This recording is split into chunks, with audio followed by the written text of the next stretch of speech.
Hi everyone, ಇವಾಗೆಲ್ಲ WhatsApp ಸ್ಟೇಟಸಲ್ಲಿ, ಇನ್ಸ್ಟಾಗ್ರಾಮಲ್ಲಿ, ಫೇಸ್ಬುಕ್ಕಲ್ಲಿ ಎಲ್ಲೇ ನೋಡಿದ್ರೂ ಎಲ್ಲ ಕಡೆ ಕಾಣಿಸ್ತಾ ಇರೋದು ನ್ಯಾನೋ ಬನಾನಾ AI. ಇದನ್ನು ಹೇಗೆ ಮಾಡೋದು ಅಂತ ಸಿಂಪಲ್ಲಾಗಿ ಹೇಳ್ಕೊಡ್ತಾ ಇದ್ದೀನಿ ಈ ವಿಡಿಯೋದಲ್ಲಿ. ಬನ್ನಿ ನೋಡ್ಕೊಂಬರೋಣ ಹೆಂಗೆ ಮಾಡೋದು ಇದನ್ನು ಅಂತ. ಸೊ ಫಸ್ಟು ನಾವು ಏನು ಮಾಡಬೇಕಪ್ಪ ಅಂತ ಅಂದರೆ, ಬ್ರೌಸರ್ಗೆ ಹೋಗಿ ಅಥವಾ ಗೂಗಲ್ಗೆ ಹೋಗಿಬಿಟ್ಟು ಇಲ್ಲಿ ಗೂಗಲ್ ಜೆಮಿನಿ ಅಂತ ಟೈಪ್ ಮಾಡಿ. ನೋಡಿಲ್ಲೇ ಬಂತು ಗೂಗಲ್ ಜೆಮಿನಿ AI ಫೋಟೋ ಅಂತ. ಅದ್ರ ಮೇಲೆ ಕ್ಲಿಕ್ ಮಾಡ್ಕೊಳ್ಳಿ. ನೆಕ್ಸ್ಟ್ ಇಲ್ಲಿ ಗೂಗಲ್ ಜೆಮಿನಿ ಅಂತ ಇದೆ ನೋಡಿ, ನಾನು ಮಾರ್ಕ್ ಮಾಡಿನೇ ತೋರಿಸ್ತೀನಿ. ಫಸ್ಟ್ ಒನ್ ಇದೆಯಲ್ಲ, ಅದ್ರ ಮೇಲೆ ಕ್ಲಿಕ್ ಮಾಡ್ಕೊಳ್ಳಿ.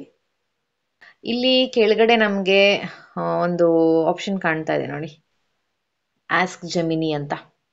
ಇಲ್ಲಿ ಪ್ಲಸ್ ಬಟನ್ ಇದೆಯಲ್ಲ, ಇದ್ರ ಮೇಲೆ ಕ್ಲಿಕ್ ಮಾಡ್ಕೋಬೇಕು. ಪ್ಲಸ್ ಬಟನ್ ಮೇಲೆ ಕ್ಲಿಕ್ ಮಾಡಿದ್ಮೇಲೆ ಈ ಥರ ಒಂದು 3 ಆಪ್ಷನ್ ಕಾಣುತ್ತೆ. ಕ್ಯಾಮ್ರಾ, ಅಪ್ಲೋಡ್ ಫೈಲ್ಸ್ ಅಂತ. ಅಲ್ಲಿ ಫೋಟೋಸ್ ಇರುತ್ತಲ್ಲ, ಒಂದೊಂದು ಮೊಬೈಲಲ್ಲಿ ಒಂದೊಂದು ಥರ ತೋರಿಸುತ್ತೆ. ಇವಾಗ ನೀವು ಯಾವುದಾದ್ರೂ ಒಂದು ಫೋಟೋಸ್ನ ಅಲ್ಲಿ ಅಪ್ಲೋಡ್ ಮಾಡಬೇಕಾಗುತ್ತೆ. ನಾನು ಆಲ್ರೆಡಿ ತುಂಬ ಹುಡುಕಬೇಕಾಗತ್ತೆ ಅಂತ ಒಂದು 4-5 ಫೋಟೋ ಸ್ಕ್ರೀನ್ಶಾಟ್ ತೆಗೆದಿಟ್ಕೊಂಡಿದ್ದೆ. ಅದರಲ್ಲಿ ಯಾವುದಾದ್ರೂ ಒಂದು ಫೋಟೋನ ನಾನು ಇವಾಗ ಸೆಲೆಕ್ಟ್ ಮಾಡ್ಕೊತೀನಿ.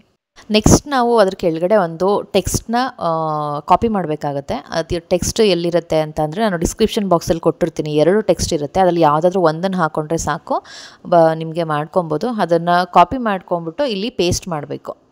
ಪೇಸ್ಟ್ ಮಾಡಿ ಆದಮೇಲೆ ಅಲ್ಲಿ ಒಂದು ಆರೋ ಮಾರ್ಕ್ ತೋರಿಸುತ್ತೆ, ಅದ್ರ ಮೇಲೆ ಕ್ಲಿಕ್ ಮಾಡಿದ್ರೆ ಫೋಟೋ ಅಪ್ಲೋಡ್ ಆಗುತ್ತೆ. ಸೊ ಜಸ್ಟ್ ಎ ಮಿನಿಟ್ ಅಂತ ಒಂದು ಸ್ವಲ್ಪ ಟೈಮ್ ತೊಗೊಳುತ್ತೆ, ಅದು ಕನ್ವರ್ಟ್ ಮಾಡಬೇಕಲ್ಲ, ಹಾಗಾಗಿ ಒಂದು 30 ಸೆಕೆಂಡ್ಸ್ ಟೈಮ್ ತೊಗೊಳುತ್ತೆ. ಸೊ ಅಲ್ಲಿ ತನಕ ಏನೂ ಮಾಡೋಕ್ಕೆ ಹೋಗ್ಬೇಡಿ, ವೆಯ್ಟ್ ಮಾಡಿ. ಸೊ ಈ ಥರ ನಾವು ಎಷ್ಟು ಫೋಟೋಸ್ನ ಅಪ್ಲೋಡ್ ಮಾಡಿಬಿಡ್ಬೇಕಾದ್ರೂ ಈ ಥರ ಮಾಡ್ಕೊಬೋದು. ನೋಡಿ, ಇವಾಗ ಕನ್ವರ್ಟ್ ಆಗಿದೆ ನೋಡಿ. ಒಂದು ಫೋಟೋ ಅಪ್ಲೋಡ್ ಮಾಡಿದ್ನಲ್ಲ, ಅದು ಈ ಥರ ಬಂದಿದೆ. ನಾವು ಈ ಫೋಟೋನ ಸೇವ್ ಕೂಡ ಮಾಡ್ಕೊಬೋದು. ಅದು ಹೇಗೆ ಅಂತ ಅದನ್ನು ತೋರಿಸ್ತೀನಿ. ಅಲ್ಲಿ ಮೇಲ್ಗಡೆ 3 ಡಾಟ್ ಇತ್ತು, ಆ ಡಾಟ್ ಮೇಲೆ ಕ್ಲಿಕ್ ಮಾಡ್ಕೋಬೇಕು. ನೆಕ್ಸ್ಟ್ ಸೇವ್ ಆಪ್ಷನ್ ಮೇಲೆ ಕ್ಲಿಕ್ ಮಾಡ್ಕೊಳ್ಳಿ, ಮತ್ತು ಡೌನ್ಲೋಡ್ ಅಂತ ಇರ್ತಲ್ಲ, ಅದ್ರ ಮೇಲೆ ಕ್ಲಿಕ್ ಮಾಡ್ಕೊಳ್ಳಿ. ನಾನು 2ನೇ ಸಲ ಡೌನ್ಲೋಡ್ ಮಾಡಿದ್ನ ಡೌನ್ಲೋಡ್ ಅಗೇನ್ ಅಂತ ಕೇಳ್ತಿದೆ. ಸೊ ಈ ಥರ ಮಾಡಿಕೊಂಡ್ರೆ ಅದು ಸೇವ್ ಆಗಿರುತ್ತೆ. ಅದಲ್ಲದೆ ಇನ್ನೂ ಒಂಥರ ಕೂಡ ನಾವು ಸೇವ್ ಮಾಡ್ಕೊಂಬಿಡೋದು. ಆ ಪಿಕ್ಚರಲ್ಲೇ ಮೇಲ್ಗಡೆ ಕಾರ್ನರಲ್ಲಿ ಡೌನ್ಲೋಡ್ ಆಪ್ಷನ್ ತೋರಿಸುತ್ತೆ. ಅದು ಹೇಗೆ ಅದನ್ನು ನಾನು ತೋರಿಸ್ತೀನಿ. ಆ ಥರ ಬೇಕಿದ್ರೂ ನಾವು ಈ ಪಿಕ್ಚರ್ಸ್ನ ಡೌನ್ಲೋಡ್ ಮಾಡ್ಕೊಬೋದು.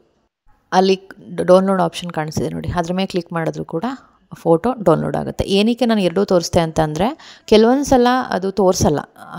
ಸೊ ಹಾಗಾಗಿ ಈ ಥರ 2 ಆಪ್ಷನ್ ಇದೆ ನಮಗೆ ಡೌನ್ಲೋಡ್ ಮಾಡ್ಕೊಳ್ಳೋದಕ್ಕೆ. ಮತ್ತು ಇನ್ನೂ ಒಂದು ಏನಪ್ಪ ಅಂತಂದರೆ, ಕೆಲವೊಂದು ಸಲ ಫೋಟೋಸ್ ಅಪ್ಲೋಡ್ ಮಾಡಿದ್ರು ಅದು ಅಪ್ಲೋಡ್ ತೊಗೊಳ್ಳಲ್ಲ. ಈ ಥರ ಎಲ್ಲ ಪ್ರಾಬ್ಲಮ್ ಆಗುತ್ತೆ. ಹಂಗಂದ್ಬಿಟ್ಟು ಇದು ವರ್ಕೌಟ್ ಆಗಲ್ಲ ಅಂತ ಅಂದ್ಕೊಂಬಿಡಿ. ಬೇರೆ ಫೋಟೋಸ್ ಟ್ರೈ ಮಾಡಿ, ಅಥವಾ ಸ್ವಲ್ಪ ಟೈಮ್ ಕೊಟ್ಟು, ಗ್ಯಾಪ್ ಕೊಟ್ಟು ಮತ್ತೆ ಟ್ರೈ ಮಾಡಿ. ನಾನಿಲ್ಲಿ 2 ಟೆಕ್ಸ್ಟ್ನ ಕೊಟ್ಟಿರ್ತೀನಿ ಡಿಸ್ಕ್ರಿಪ್ಷನ್ ಬಾಕ್ಸಲ್ಲಿ. ನಿಮಗೆ ಯಾವುದಾದ್ರೂ ಬೇಕಿದ್ರೆ ನೀವು ಅಲ್ಲಿ ಹೋಗಿ ಕಾಪಿ ಮಾಡಿದ್ರೆ, ಎರಡರಲ್ಲಿ ಆದರೂ ಒಂದು ಕಾಪಿ ಮಾಡಿ ಸಾಕು, 2 ಬೇಡ. ಯಾವುದಾದ್ರೂ ಒಂದು ಟೆಕ್ಸ್ಟ್ನ ಕಾಪಿ ಮಾಡಿದ್ರೆ ಈ ಥರ ಫೋಟೋ ರೆಡಿ ಆಗುತ್ತೆ, ಜೆಮಿನಿ ಫೋಟೋ ಕ್ರಿಯೇಟ್ ಆಗುತ್ತೆ. ಸೊ ಓಕೆ ಗೈಸ್, ಈ ವಿಡಿಯೋ ನಿಮ್ಮೆಲ್ಲರಿಗೂ ಇಷ್ಟ ಆಗಿದೆ ಅಂತ ಅನ್ಕೊತೀನಿ. ಇಷ್ಟ ಆಗಿದ್ರೆ ಲೈಕ್, ಶೇರ್ ಆ್ಯಂಡ್ ಕಮೆಂಟ್ ಮಾಡೋದನ್ನ ಮರಿಬೇಡಿ. Thanks for watching.